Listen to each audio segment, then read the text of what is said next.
travaille au-delà de la seule question de la propagation des fake news. Donc, dans ce qu'on a fait dans notre recherche précédente avec Nicolas Hervé et Marie-Luce Viau, ça a donné lieu au livre L'information à tout prix. On a regardé la propagation des contenus sur les sites internet des médias en France en 2013. Donc, on a pris tous les contenus produits par les sites internet d'information, plus les dépêches des agences en français. Ce qui est très bien, mais il manquait quand même deux aspects importants de la circulation de l'information, qui est d'une part tout ce qui se fait hors ligne, c'est-à-dire les journaux papier et plus compliqué, la radio et la télévision, et d'autre part les réseaux sociaux. Donc là, l'idée, c'est de continuer ce travail d'étude de la propagation de l'information, mais plutôt que de considérer les seuls sites internet, de considérer également la radio, notamment les journaux à la radio et les chaînes d'information en continu, donc tout ce qui se passe dans l'audiovisuel, d'utiliser ces contenus et de les transcrire en format texte pour pouvoir les comparer, les étudier avec les mêmes modalités que les contenus des sites internet, et puis de rajouter toute la question des réseaux sociaux, et en particulier de Twitter. Et là, on travaille notamment là-dessus avec Béatrice Mazoyer, qui fait son doctorat à l'INA, en codirection justement entre l'INA, Centrale, un laboratoire d'informatique, et Sciences Po Paris, et d'utiliser Twitter pour essayer de voir comment les informations se propagent sur les réseaux sociaux, comment elles se propagent sur les médias traditionnels, et comment elles passent ou elles ne passent pas de l'un à l'autre. Et essayer de comprendre ce qui fait qu'une information, par exemple, qui n'existe que sur Twitter, va être reprise à un moment par un média traditionnel, et ce qui va permettre ensuite qu'elle se propage sur l'ensemble des autres médias, ou pourquoi parfois ce n'est pas le cas. Et une fois qu'on aura fait ça, d'utiliser ex post finalement les fake news qui ont été identifiées, et pour essayer de voir si ces fake news-là ont eu des comportements de propagation particuliers, d'abord sur les réseaux sociaux et ensuite sur les médias traditionnels. Et finalement d'essayer de voir dans quelle mesure le comportement de propagation d'une nouvelle peut nous informer avec une certaine probabilité sur le fait qu'elle soit fausse ou qu'elle soit exacte.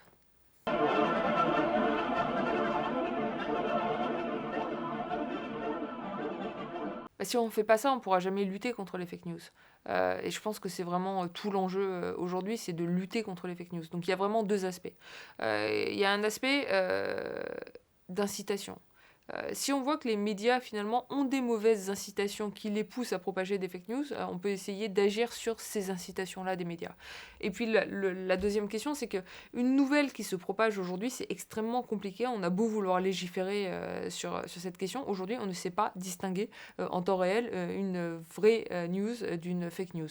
On le sait sur certains cas. Là, forcément, si je disais que cette pièce avait des fenêtres, ça serait une fake news. Mais quand même, souvent, on ne le sait pas. Et d'ailleurs, souvent, si on voulait légiférer, ça viendrait presque trop tard. Si je dois prendre le cas de la dernière élection présidentielle, on aurait très bien pu accuser le Canard enchaîné de publier une fake news quand le Canard sort l'affaire Pénélope, parce qu'à ce moment-là, en fait, les autres médias n'ont pas de preuves entre les mains.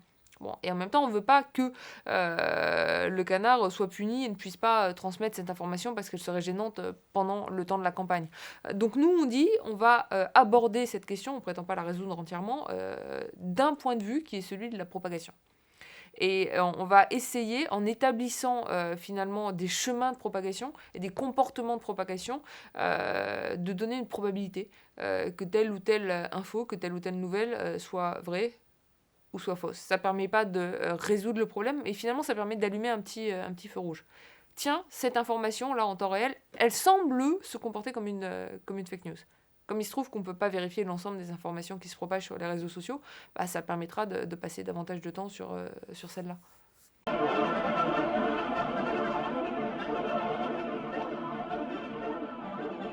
L'objet de la recherche est un objet qui est difficile à définir. C'est là tout l'enjeu. Si on savait définir exactement une fake news, si on savait identifier immédiatement une fake news, il n'y aurait plus d'enjeu pour les chercheurs. Le problème, c'est qu'on ne sait pas. Et c'est là-dessus qu'on travaille.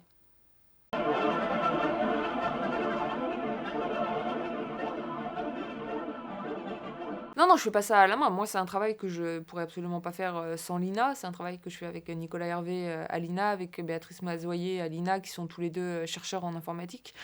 Donc, ils construisent des algorithmes. Il y a énormément de défis d'un point de vue computationnel quand on fait ce travail-là.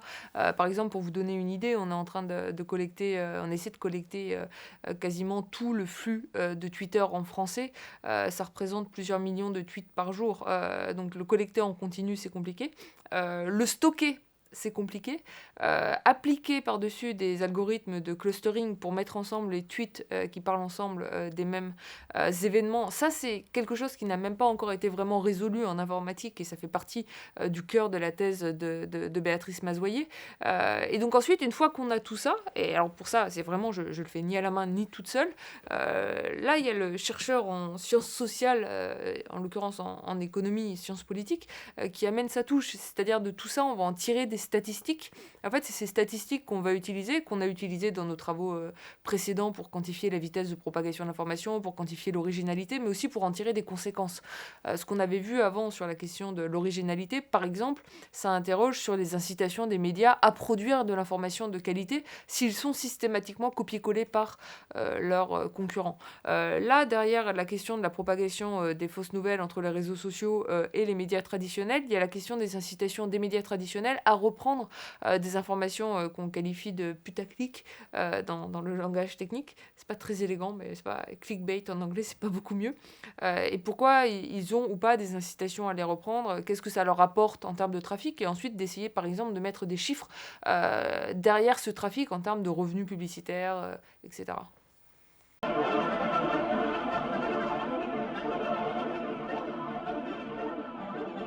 Il faut dire quand même les choses très clairement. La plupart des médias ne propagent pas de fake news. D'ailleurs, aujourd'hui, la plupart des médias passent un temps et une énergie folle à lutter contre les fake news. La tendance actuelle, c'est plutôt les décodeurs, c'est plutôt les initiatives de fact-checking. Libération en a une, l'AFP fait énormément de fact-checking. Et d'ailleurs, on voit que c'est très important.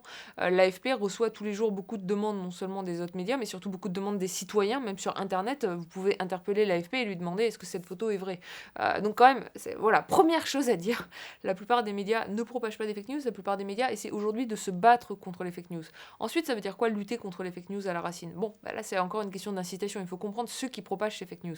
Est-ce qu'il y a un travail à faire aujourd'hui sur la publicité sur Facebook? Oui, il faut interdire beaucoup plus que ça ne l'est fait actuellement, et pas seulement au niveau français, au niveau européen, il faut interdire la publicité politique par exemple sur Facebook, ce qui permettrait de limiter la propagation de fausses nouvelles, qui sont des fausses nouvelles dans ce cas-là, à des fins politiques. Il faut également interroger le poids croissant joué par des groupes d'intérêt américains qui vont aussi essayer de rentrer dans le jeu électoral européen en utilisant les réseaux sociaux pour faire passer un certain nombre de fausses nouvelles. Il faut interroger la propriété d'un certain nombre de groupes de médias. Là, c'est moins frappant aujourd'hui en France, mais par exemple, dans un pays comme le Canada, vous avez l'équivalent de Breitbart News, qui est Rebel Media, et qui est un groupe de médias financé aujourd'hui quasi exclusivement par les Mercer, qui sont des milliardaires américains. Bon, s'ils venaient à financer l'équivalent en France, il faudrait s'interroger là-dessus. Donc ça, c'est des fake news vraiment politiques. On peut essayer de se battre à la racine. Ça pose d'autres questions qui m'intéressent fondamentalement, notamment les questions du financement des groupes d'influence, du financement des partis politiques, du financement des think tanks, mais c'est une problématique à part. Et puis ensuite, il y a la propagation des fake news, mais à des fins moins politiques. C'est-à-dire, c'est plus des fausses nouvelles, mais là, on arrive plus au putaclic, quoi. Ça pourrait être... Parfois, ça peut être des fake news, et parfois, ça peut être des chatons, quoi. Dans l'équivalent étant que ce n'est pas vraiment très informatif. Et la question, là, c'est dans quelle mesure on affaiblit les incitations, notamment en termes de recettes publicitaires, des médias à démultiplier le nombre de clics et du coup à mettre en avant sur leur site ce genre d'informations.